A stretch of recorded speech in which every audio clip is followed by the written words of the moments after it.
second. Look up to you. Thank you for coming to our center. So, what you okay?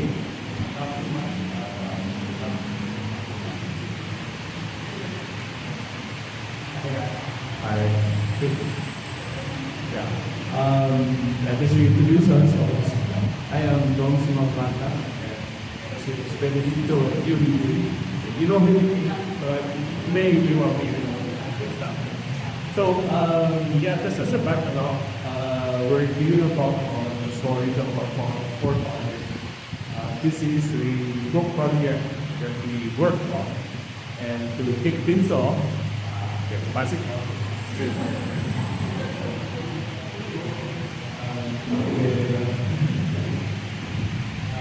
Here can say that pyramid was about transpires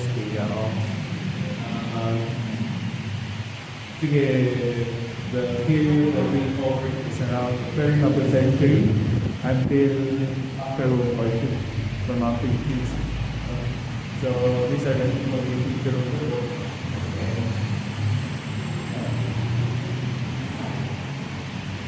Anyway,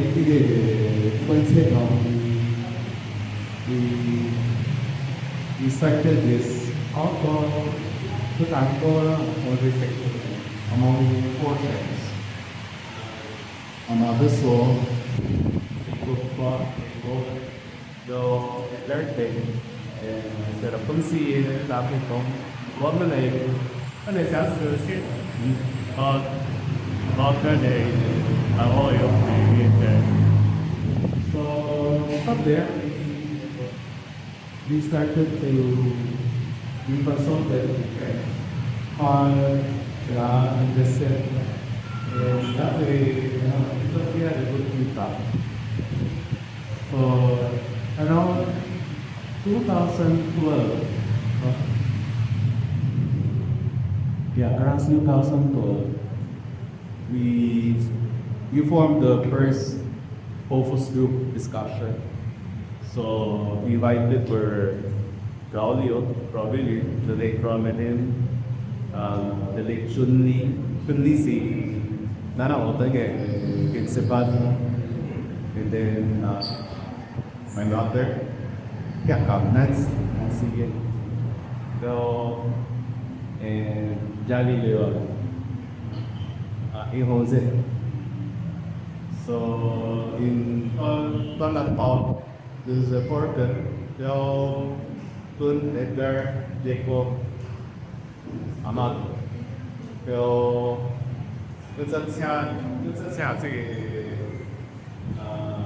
supposedly he would lead the project. You're Nestor Ortega. He's in a way director of Nagular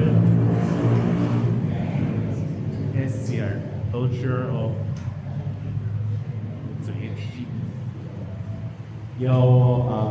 on that first focus group discussion, we discussed who to interview, course year on, and the period that we cover. Then a brief outline. This was for the first day. We did make a brief outline. So we will feature the curses. Who arrived first. Of course, the Muna, the Myoto, that type of thing, during the century. Then the traits who contributed. Sinan contributed the most to the city. You hold, let's say, so even though protected is one hectare. The first campus, Campus Liberia, when they formed 1924, they stood. It was also after that, we could not delete the office. You see a law, it was not there before. No. When they opened something. So they took around 3,000 square meters. So that's why they're sitting there. Otherwise, $61 at one more weeks.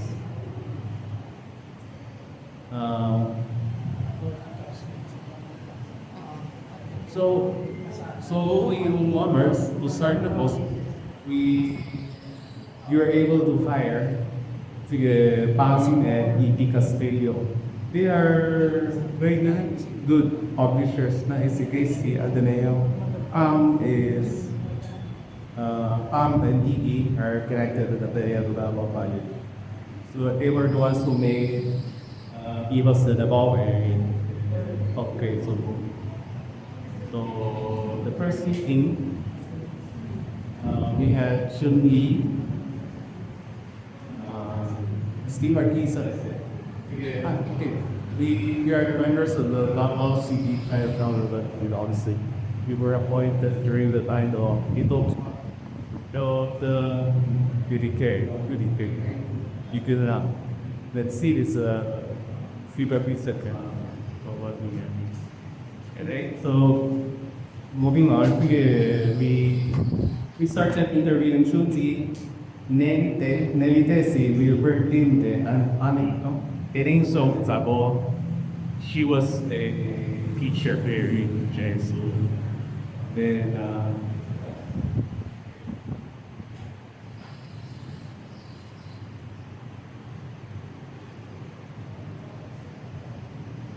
ni Idwa si Charlie Law is maybe.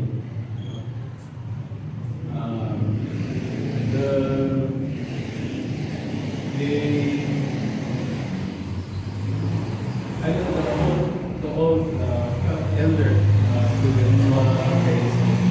they would know better. They will know that inside campus were 4 Chinese pairs. C is on the sense of propriety, E, justice and righteousness, Yan, integrity and integrity, C, honor and sense of shame. That's the foundation of the case in some they competent for. We offer the lowest time change school was to celebrate of all activities, weddings, visiting TV families, any good size patient was held here. The songs again in front of Memorial Hall. It's like an events place that time of. So, sige events ay Davao Civic Center. Sige hanap ako. Yeah.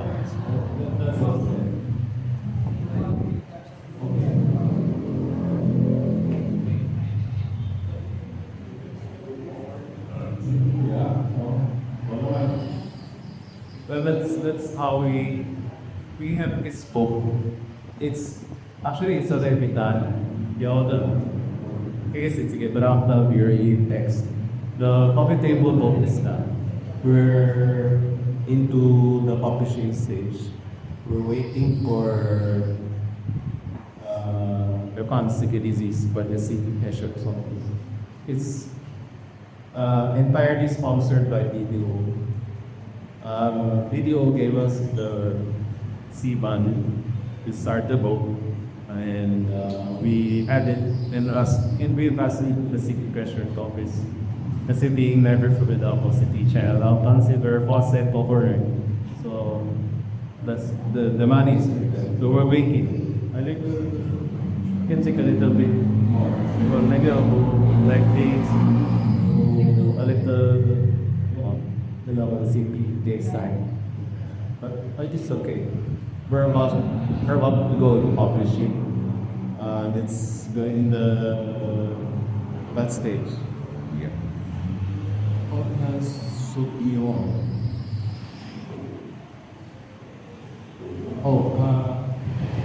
Sige.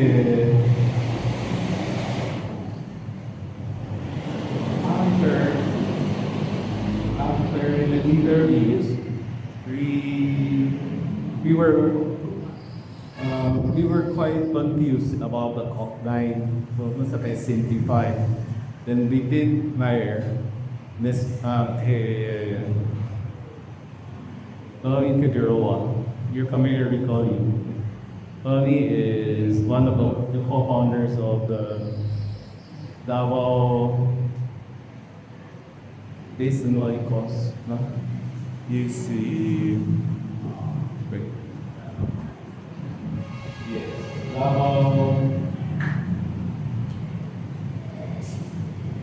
Institute of Davao Studies in Philippines. So he's a prolific writer. He also writes for Edge the All. And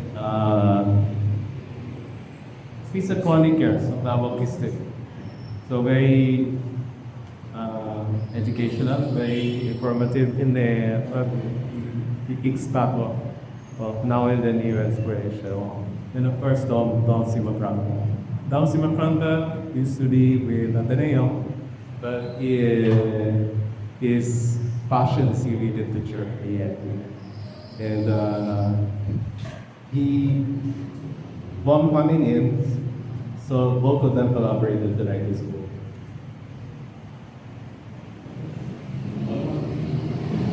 I think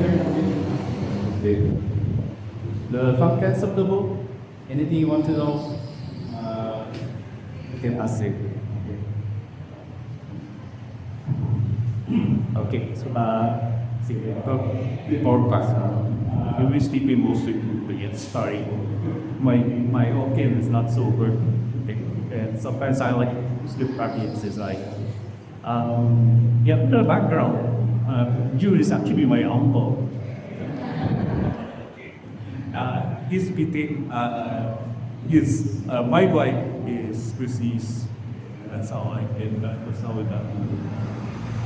My own background is not in history, the writing. My own background is IT, so I am good mostly in copy. But I did take the Cinema Writers Workshop in 2006 in Lannang,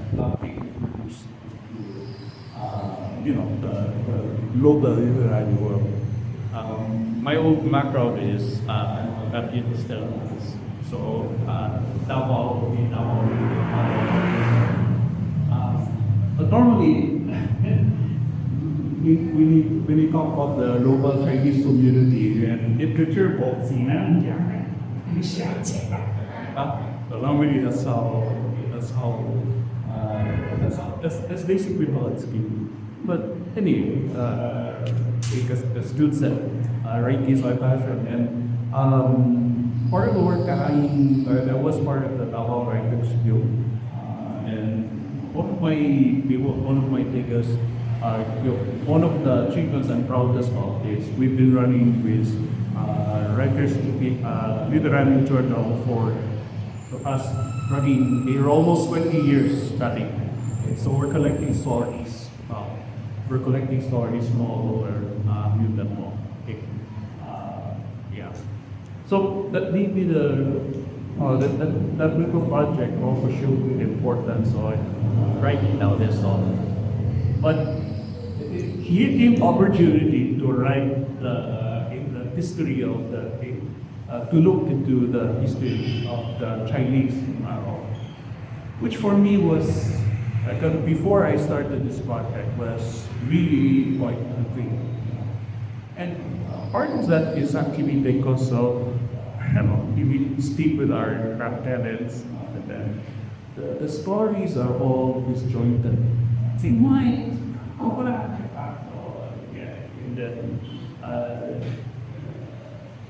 In some way, believe that maybe our grandparents were mostly bashed with some people on some of the stories of you. But why are they moving back? And so that's why my first hurdle was actually the difficulty in piecing this. In fact, even as the first grasp of the story is really individual stories, right? So it wasn't until I started editing the text that things started to talk again. Any period, it's important to look at the Chinese and Davao as part of the larger history, the larger framework of the experiences of Davao, which is in many ways distinguishes us from the Chinese in other Lannang, the other, because Davao was basically frontier town. I mean, Cebu is established 1500s, 1500s, 1600s. Okay, Manila, roughly the same time. Davao was not really established until the late 1800s, going into the 1800s. So Davao is essentially frontier land. It's important to note also that the Chinese in Davao initially came in as migrant workers. Right? In kami natin, in going to the first graph, it's always about internet. That is the same but the reality is, our forefathers replicated were Kamla. Right? So, in other words, in other purport, that is police, Hakatot, of course, your secret examples. At the same time, also, you also want to look at the Chinese in Lao as part of the larger Chinese system. What is that? We get into that later on. At the same time, you were caught in the larger movements also of security history. Heyo is also going back to world history. And lastly, was the 10-meter Davao, or the Chinese captivity to Davao Chinese and being real citizens. So what became? So this will be the larger framework. And it's important, at least the way I did approach it was to look at it from Erie Googley. Okay. So the first period is really the Davao Chinese. In the Chinese, they came to Davao. I will hesitate from saying Davao thing. It did not exist. They were Chinese in Davao. Okay.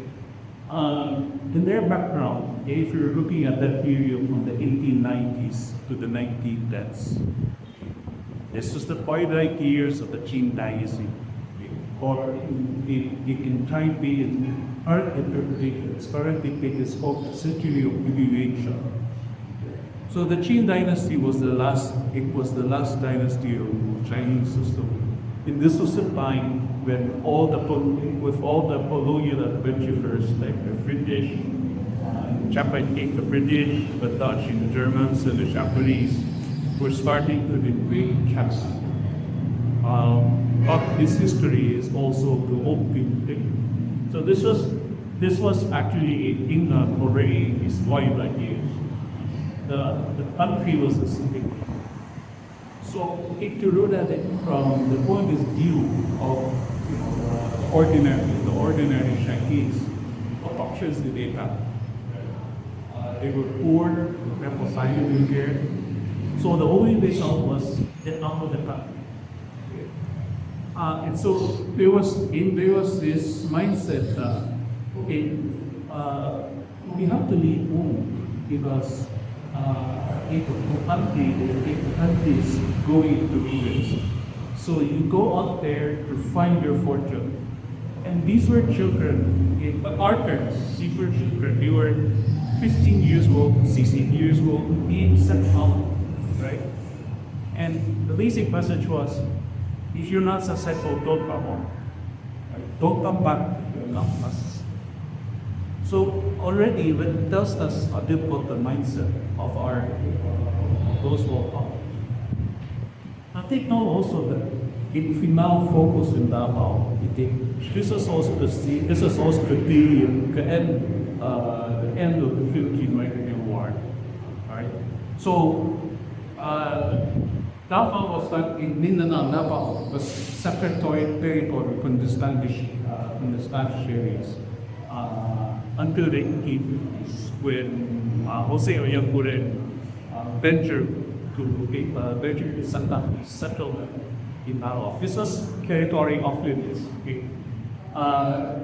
The settlement was supposed to set up farmland, rainy pools, but it did not succeed. So essentially it was that It was only during the American period that Davao started to get subway. Were there Chinese in Davao at that time? Very, very few. Okay?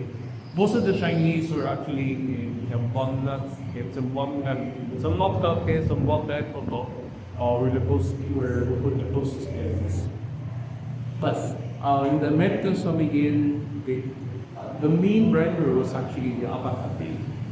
So there's a very good book called titled The Abacate Frontier, that was one of my sources. But the data established why Davao existed in the first place. Now, with the establishment of trade, Chinese started coming. Initially, they were traders who were setting up trading outposts. Right? They would buy ahapa, centerpiece, and back. They would also act as money lender. In Spain, their home base was actually in areas like Tombol and other areas. In some ways, it was an academic intelligence network who's making money, who makes money, who earns the art plan, right? So those were some of the main ones. But Abacate was also doing very good. But also people around that time, the Japanese, it also came to Davao. There was a group of Japanese that had just finished within the Enongo Bifario. So after they finished with what they decided to go back into family or to create something in Davao. So that's also a passion. Now, around this time, we had the 35 years. Yusuda was actually perpetrator, people, and when he heard that was that there was there's something about possibly opportunities, he decided to expand. There are more stories of people that we have on your. I would let you ask those questions later on. But this is very good few Chinese in Davao until up to Sangus Carter.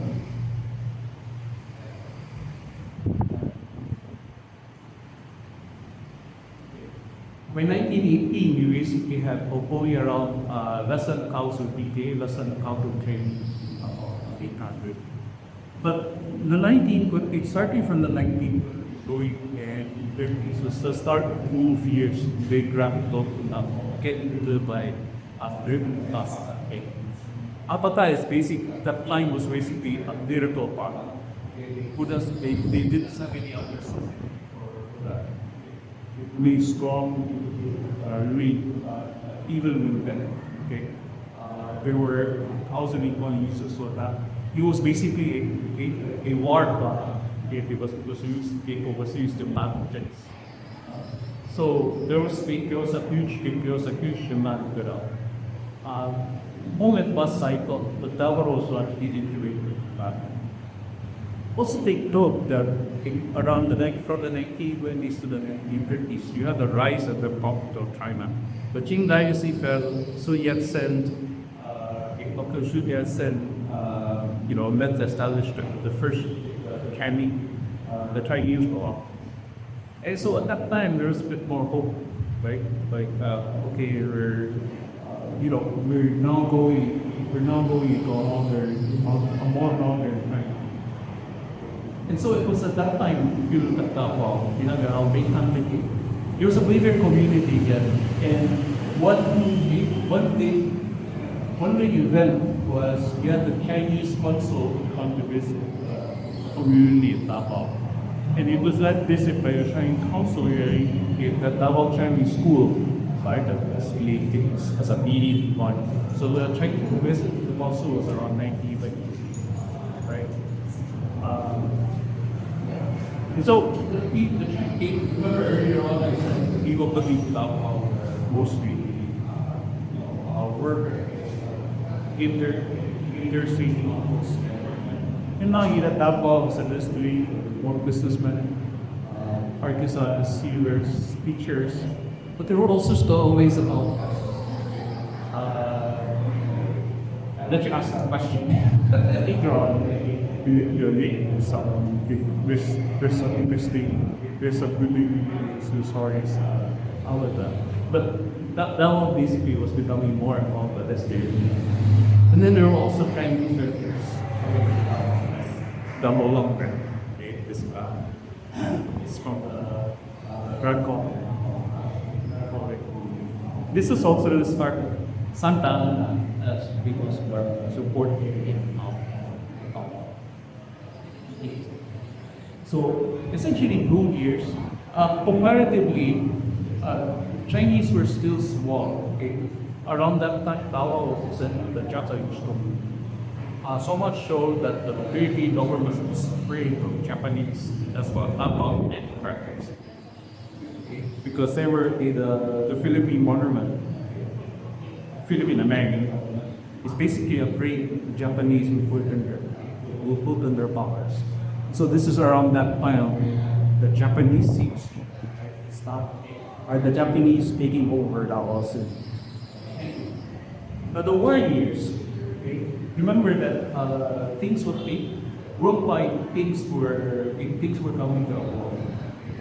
The Second World War, Jewish war like none. But in Davao, okay, we subject Davao felt it December 8th. December 8th. Just during that time, people were having a lot of mass because it was a feast of the Immaculate Conception. And when this happened in days like the 9th, 5:28 on period. Wow. I did note that you might think that December 8th as the Japanese invaded. No, the Japanese actually bombed areas of Santa Ana, but they were after the American ships, right? They did not land until December 10th. So, was that period, December 8th, December 10th? Who was something? And so this is around that time also. That the Philippine American governments spared the Japanese. They put it in competition. But so in the meantime, you know, kita also the Davao community at that time. Normally, not really very there were a person that moving not. I mean, they were at least they were supporting them.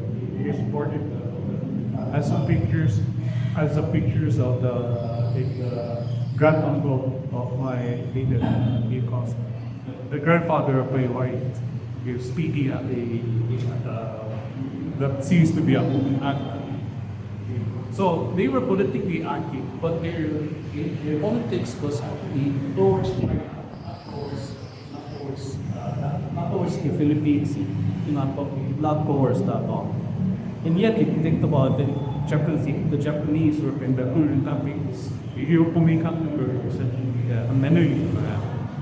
so some of those Chinese, of course, some Japanese starting the unit which was in Kapit. Many of them left, they practically just going up to Kapano, which is essentially now Papu area. They stayed there for the duration.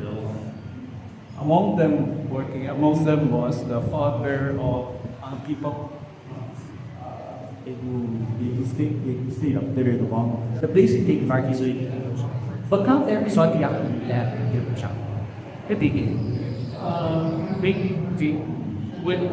before I pay you correct to help write the book, I'll sit you like a Japanese and destroy everything. Pretty long. They actually visiting a lot of the infrastructure. It was set to control actually to limit the movement of the Americans, because the Americans would not get back from the time. The Japanese didn't set up and so they tried to grow up during the Chinese. in a sense, some people would humble.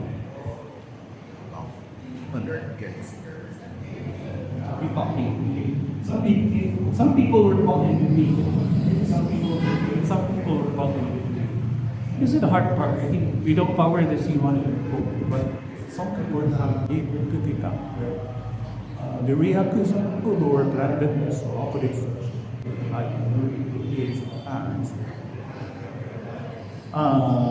So it's basically 3 years of partnership during the Japanese crew came from Japanese Vietnam, like that.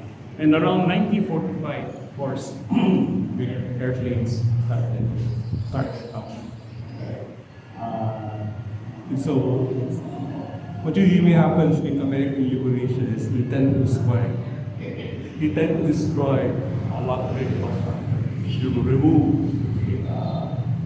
To remove the AEOs to say so basically double censorship is brought part also was Sapa. Basically here you now have in the war in military ashes or in the some techniques are involved in the they say that but really these are events happening because people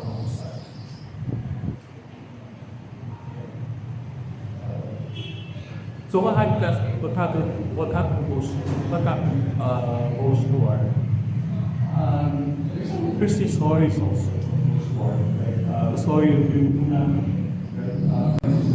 Francisco Pereira when he was not convinced or taken over by the Japanese show, his son-in-law, a lawyer, spent much of the post-war countering the last speed. In the terms of classic, if not colors. And then this is also the time that many of the regional Chinese pioneers also experienced their decline. So the story of Al Yongboy in me every day Al Kamyong to si Tinalong to sa people's name in Apo. But they were the two brothers. The elder brother was Al Yongbo or ang folks pick up on the field. Also what source of history exactly Portuguese army? So he's being up in several of the few of and from there I can see that feels actually that Sir Big Brother is the Big Brother the Google operates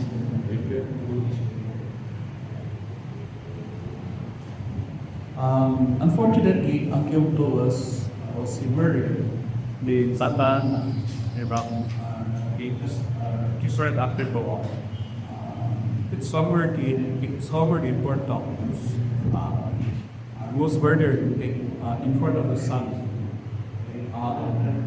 So Sarah, the residential reviews, sadly no. Okay. His son, si Jose Alonso at Tibo of Sonpo. The Sultan, it was the novel, one of the first Filipino Chinese novels. Unfortunately, not many people know. So the title of the book was Sultanate. This was published in the 19th century. And there we have a good account of the neighborhood of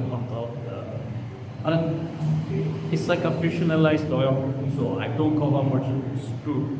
How cultural it is. It's imagination.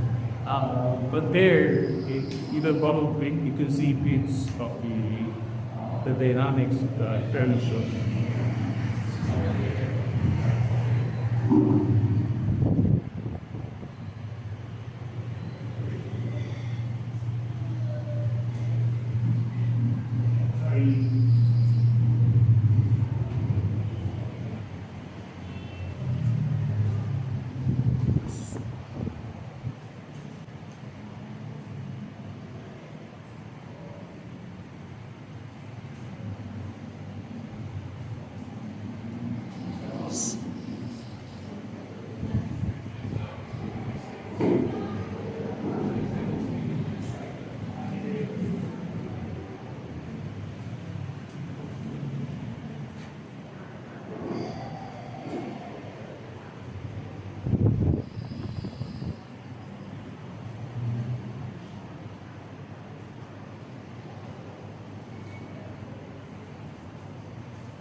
into time. Alright, sorry, please.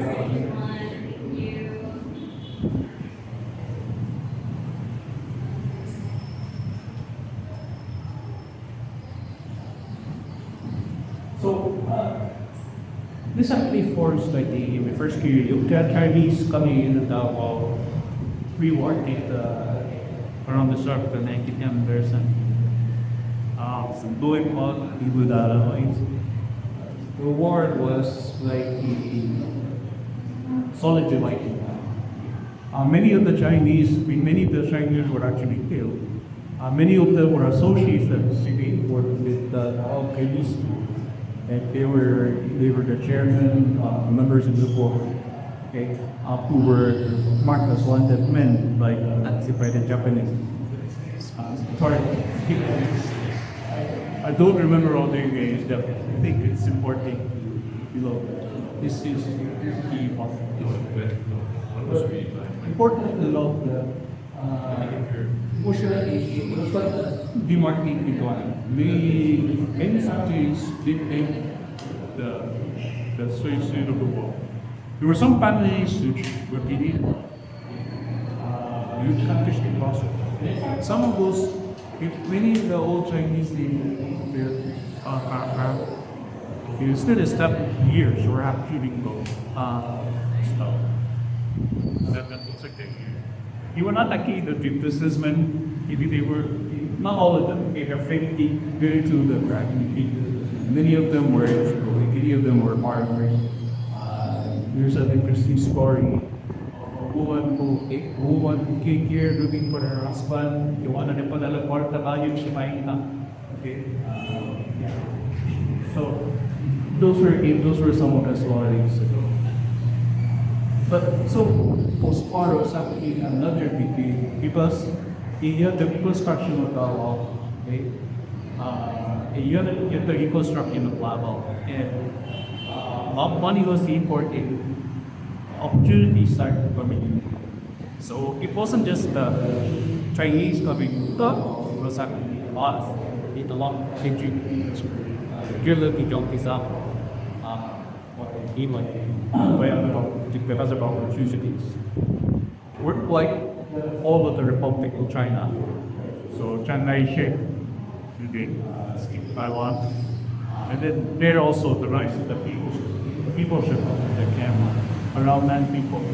But in China, in 1945, that they recognized the foreign from 1945.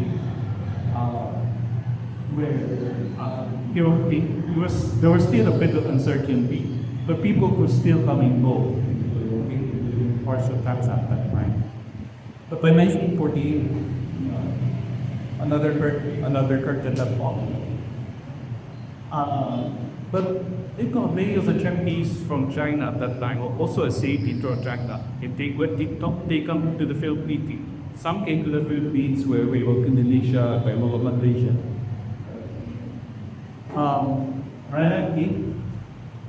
And 46 very big object, right? We gained independence from the United States. New wave of migrants from the Philippines and Asia. So, for instance, for those who know, a light drum in Mexico came from Cebu, Oxpar. So there was just an example that next week of Pompons. This is something that went on up to the 60s, 70s, to the 60s, even early 1970s. NCCC, for example, family came from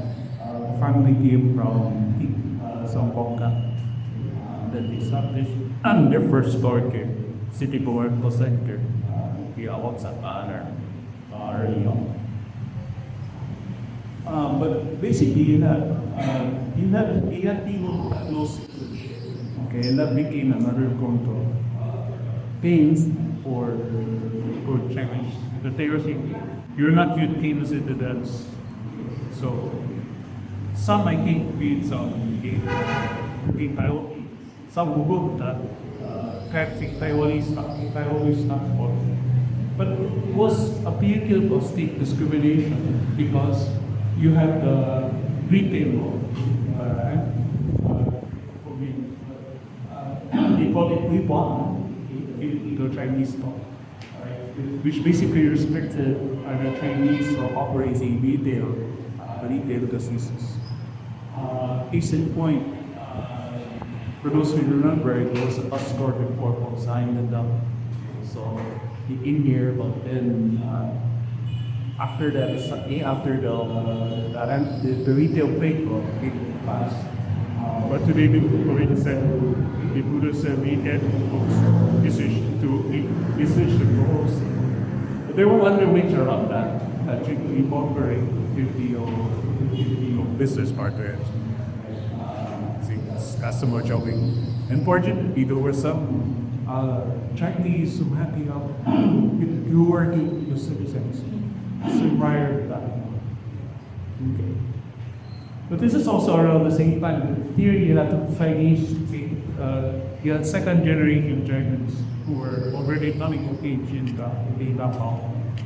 Many were born in the 1940s and going into the 1950s. So the mindset was already. So it's important to note because the Chinese, the Chinese who came to Davao, they were migrant workers, but their mentality was always make my money here, go back to life. That was always it. I will go back and think about the less in 1945, 40 years ago. The opportunity pays out. And the many essentially stopped here. There are also cyclists in other parts of South Asia, Southeast Asia, anywhere else, Singapore and Malaysia. In some ways, although we face discrimination here, in some ways, we fare better because, for example, in Malaysia, it's almost like a wholesale operation. And not cast Chinese brand, Malaysia, Indonesians. In Malaysia, situation, public-based riots in the 1960s. But fortunately for us, we don't have them in some ways it was represented. But the 1970s brought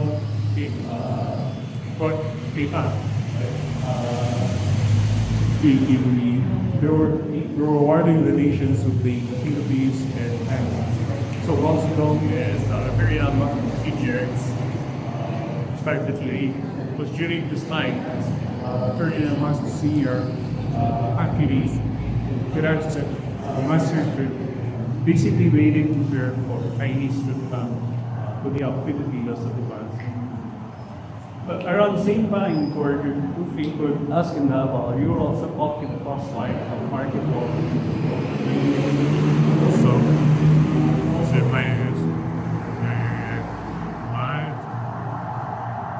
eventually, those things did something.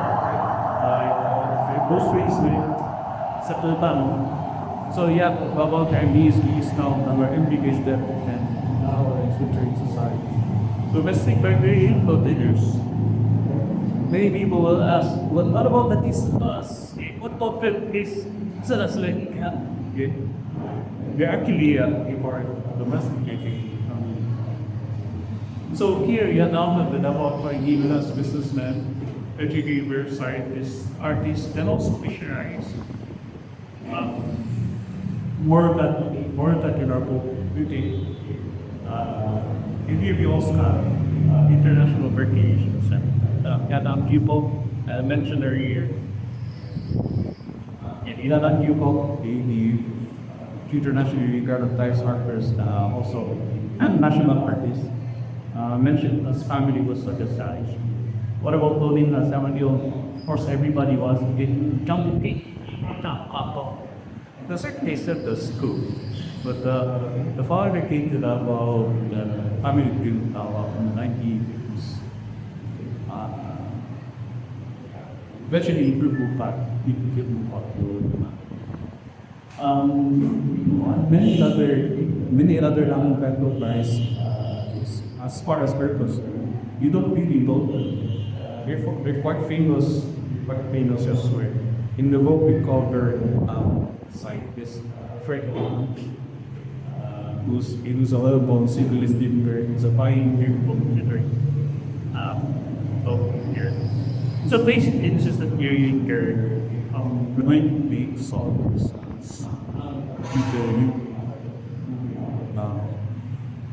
So, to wrap this up, okay, hopefully this big I hope this helps who can bring stories of who they are in relation to their parents and their grandparents, who their parents and grandparents, where do they come from, how do people from that which parts of history and you should also this is for further explanation that even ministers of how did our experiences make us different? How do our experiences make us different from the Chinese?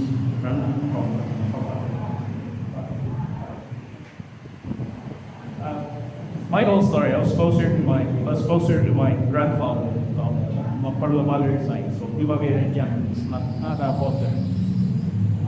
Wasn't until he responded, and JC, so I mean, it's enough. I'm Yeah. I know that he went back to China, moving. Not until I was part of his book did I realize what a kid he also.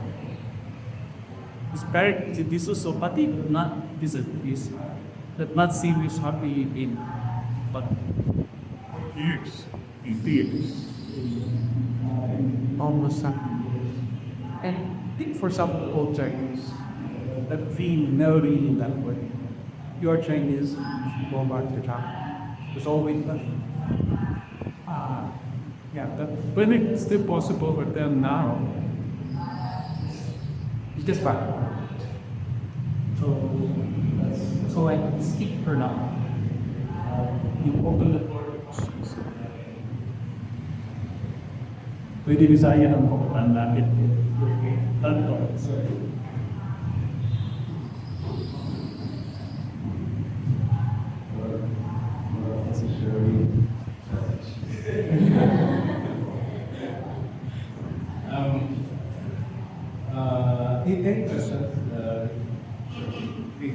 Hi. So I'm an Aklanon Lannang, and one of the issues that we have right now is that there's not that many of us to begin with, and most of us have never really met our Bakong Mama. So especially me, I'm really interested in how we could at least like bring their stories to life. So because I never met them, most of us never met them, how do you think we could start in doing the same thing as stories of our forefathers?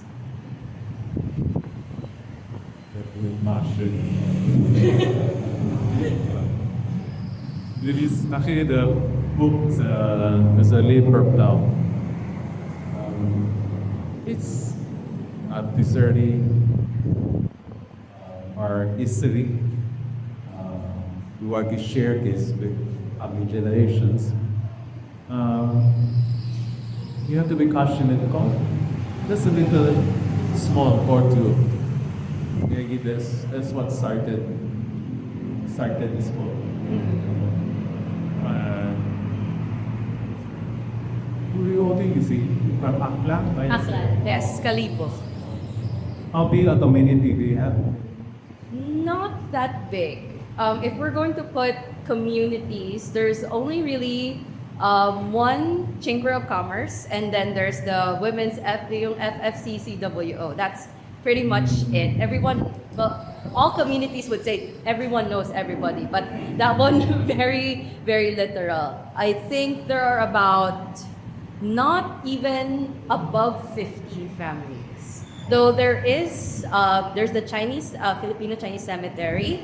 There are, like I said, the communities. There are, actually, our family business is the one that approves the families who can bury people in the cemetery, but that's really it. Like, actually, my generation, they're not interested. I'm the only one. So it's a bit of a struggle. That's why actually I wanted to see how you guys did it. That's why I attended this panel. I was thinking, how can I bring that to my own community? If you look at, Davao Chinese community is quite, it's not even that old actually. If you compare to Dinoble is in fact the oldest. So Kanapis-Segyo. One of the, it's not one of it is like it started with the Spanish dragging them up then I think. So the entire Binamto was outside the malls. Davao, for this, Sapoto is in, but we were gravitated towards Santa Ana Port because of the business activity in that area. So then here, the main city, the Sikadao, the whole part of the city is in San Pedro. That's where the original poetry, no, Kalana Sheta, Patete Batita, this Nabi, the surrounding areas, the mostly residents. That's how it started that one. It was during the first conquistador, they arrived in 1860. To add to that, Henry, we were fortunate to have some very dramatic stories that popped up So, on your side, there's an open thing. Number one is, start collecting, start writing the stories. One other lesson here is working with results. Fantastic. Siya. Mahopa namin sorry. Seriously, unang ko pa lang sorry. For that is see. Okay. So I think it's be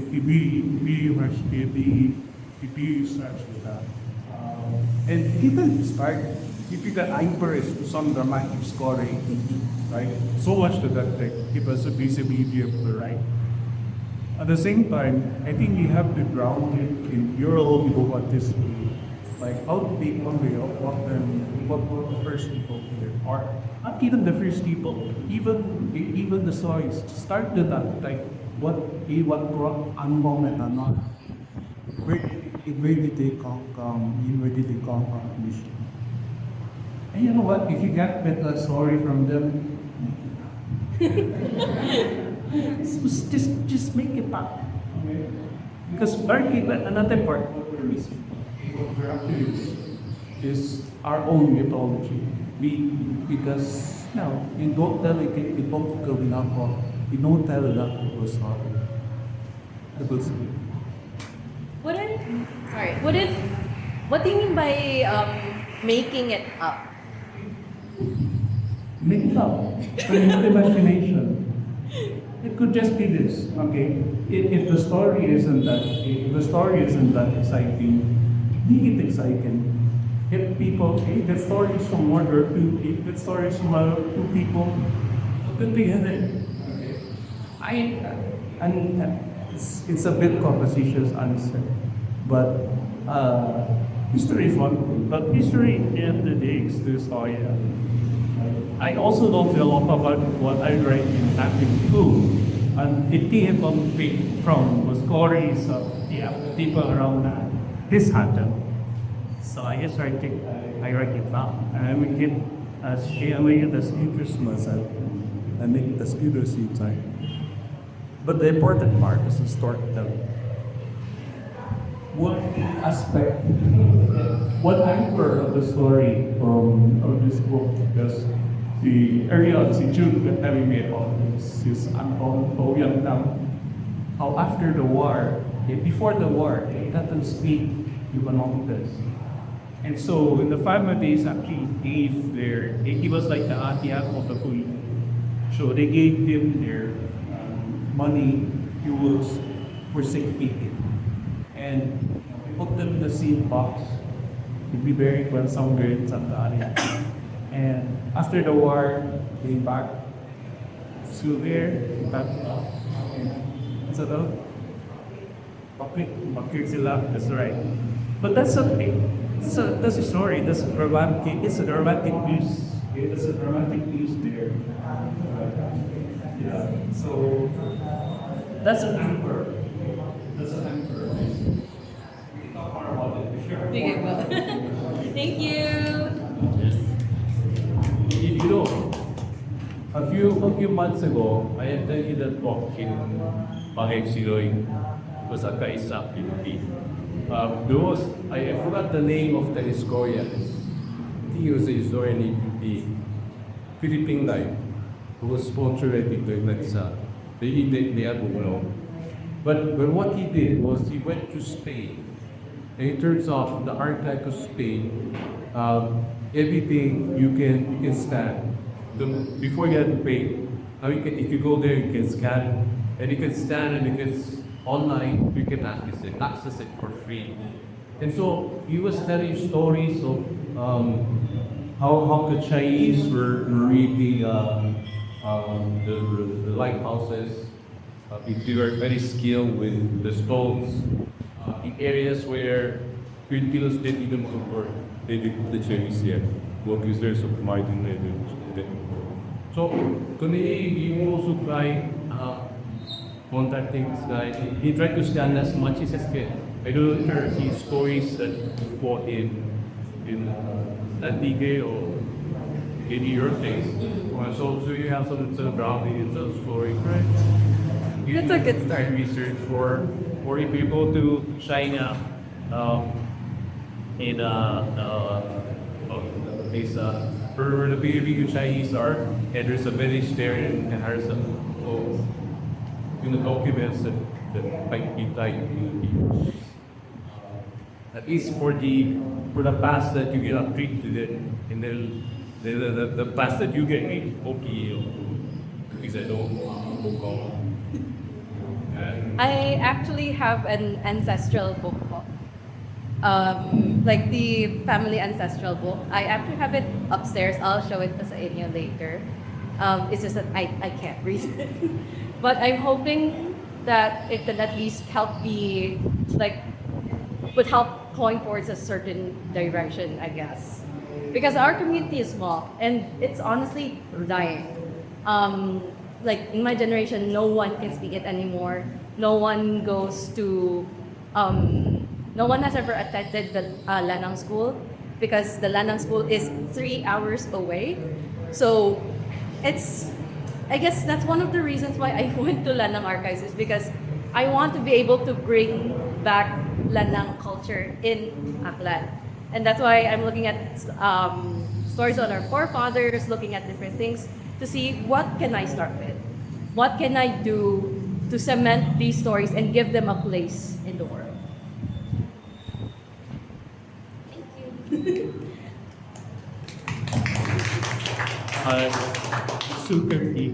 Keep in mind, we can already pastor.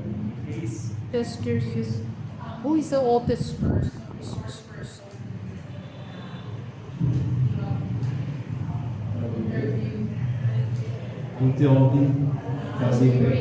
Yes, you wait. Ang Xiaobi is truly one of the old guys. He became chief president of the Chinese school, chairman of the board of trustees of high school after the war. I can imagine top today, then 1945.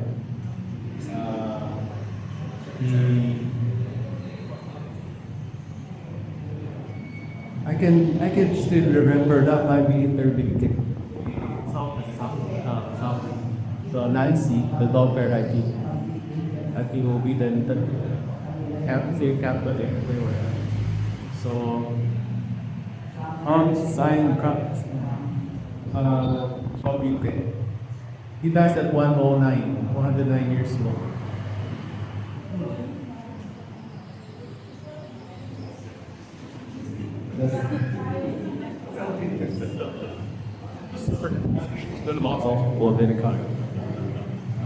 His story, if I may, he arrived 1917, succeeded Benedicto Manila Associate as a first job was to play tickets in the movie house.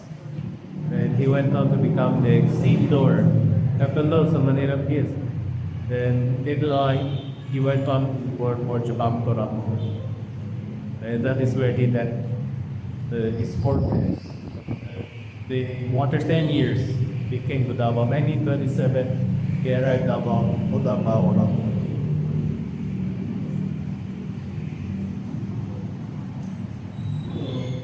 Maybe there's some instances like, yeah, this is like, I don't know, Tuning was the first tailor to Davao. The corner of Namay Street by it's now dressing shoes. no, so, Lim Sailor. Mas after here, the Paramount, the their company is lost it. That all costs the beats. So, that's it.